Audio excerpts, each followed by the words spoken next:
tidak mengenali kerja Komnas Perempuan. Tadi ya makanya bahwa yang saya pengen ini ajang daripada Komnas Perempuan untuk menonjolkan hal tersebut dibanding menjadikan Ahmad Dhani sasaran tembak.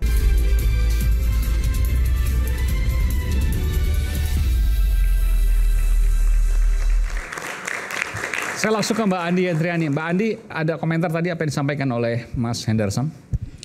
Iya. Dan apa yang selama ini terjadi? Baik. Yang pertama, diskusi tentang genetik ini tentunya baik. Perlu kita timbang lebih panjang. Tetapi disitulah letak kontradiksinya. Jika memang menempatkan genetik begitu pentingnya, apa landas untuk mengatakan jangan ras yang ini tapi ras yang itu? Karena itu pernyataannya menjadi sangat rasis. Dan anggota dewan diikat dengan sebuah nilai untuk menghormati hak-hak asasi manusia tanpa diskriminasi. Kita juga tahu bahwa tadi Christian Carlos juga sudah menyebutkan anak bisa jadi dia memanggul cita-cita orang tuanya. Tetapi orang tua yang bijak itu tidak melahirkan anak untuk menjadi seperti yang dia mau saja. Jika cita-cita itu tadi sebetulnya juga sangat menarik karena Bang Iman juga udah bilang, Carlos juga sampaikan perkawinan yang dialami oleh teman-teman naturalisasi saat ini itu bukan karena pemerintah menyuruh mereka kawin supaya nanti punya anak yang bisa jadi main bola untuk jadi tim squadnya Indonesia.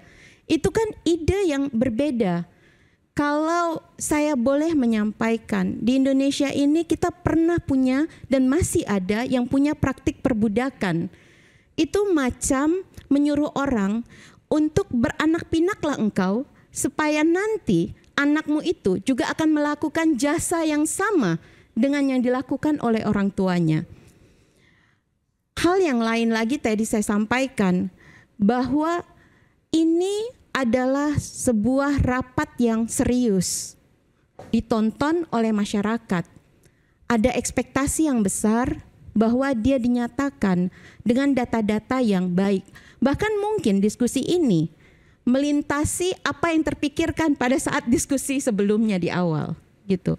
Nah, ini yang sebetulnya kalau buat Komnas Perempuan kami ingin mengingatkan bahwa isu kekerasan terhadap perempuan pada dasarnya juga sangat terkait dengan pola pikir di mana kita menempatkan perempuan.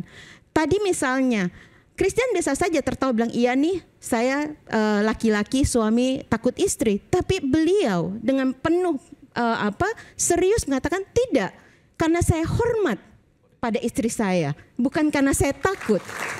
Itu adalah pernyataan yang menunjukkan bagaimana alam pikir menempatkan perempuan. Ataukah hanya menempatkan dia sebagai perempuan ini sebagai tempat beranak pinak saja, sehingga bisa bilang, oh kalau satu gagal kita tambah aja, kan bisa 4 gitu.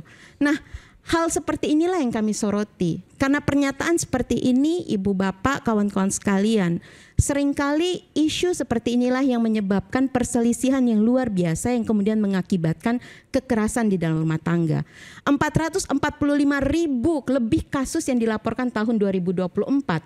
Itu mayoritas adalah isu kekerasan di ranah personal yang hadir dari cara pikir di awal. Gitu.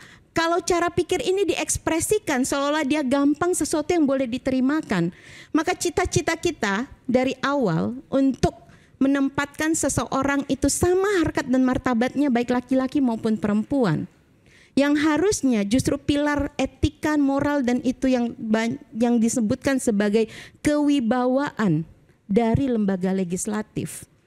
Karena dia menjadi panutan bagi rakyat.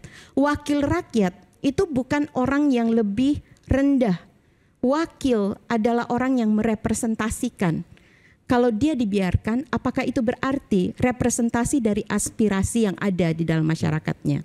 Nah, inilah yang sebetulnya menjadi dasar di mana Komnas Perempuan mengingatkan agar bisa ada proses yang lebih baik di dalam kita merumuskan masalah-masalah, termasuk sepak bola yang esensial, termasuk juga urusan pendidikan, termasuk juga urusan seni budaya, termasuk urusan semua yang dianggap bukan infrastruktur, tapi sesungguhnya menjadi pondasi bagi bangsa kita.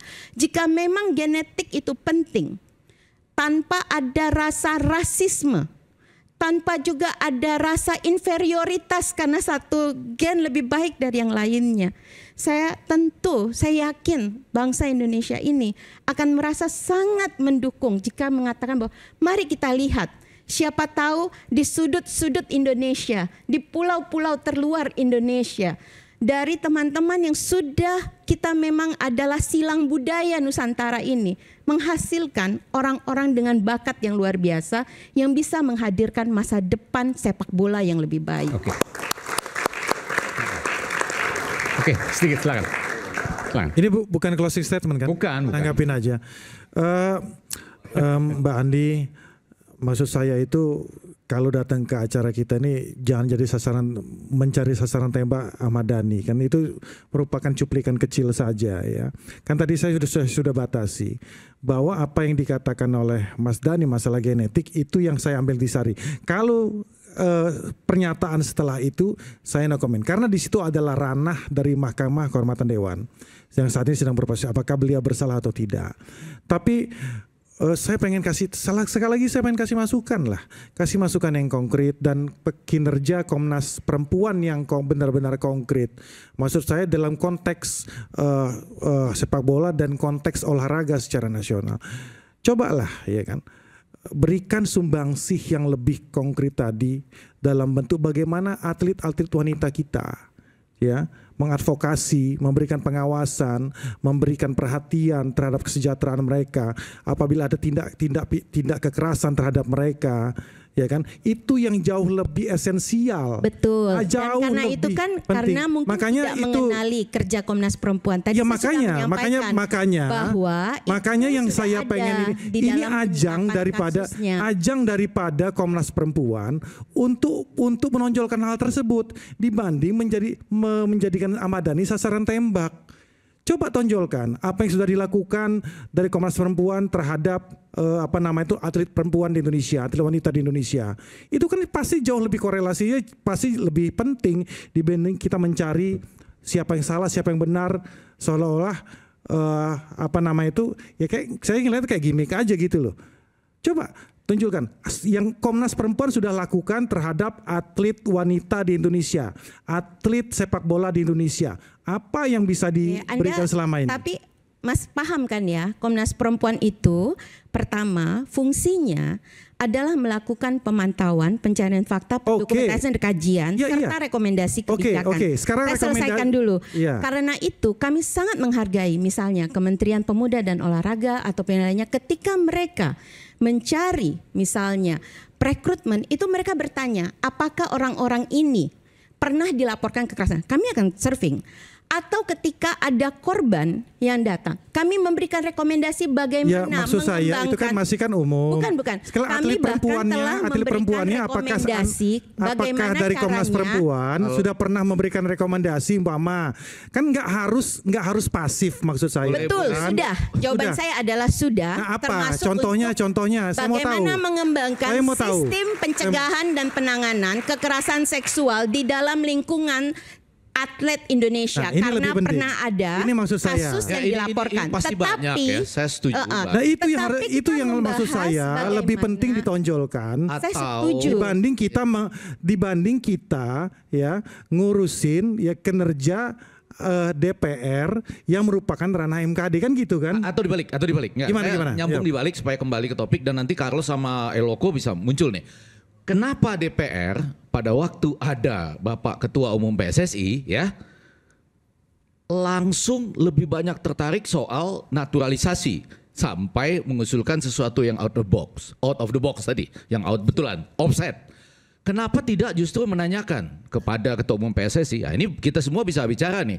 Kenapa naturalisasi dibahas demikian panjang, akselerasinya demikian tinggi, sementara yang tadi environment dan development itu all out juga atau tidak gitu.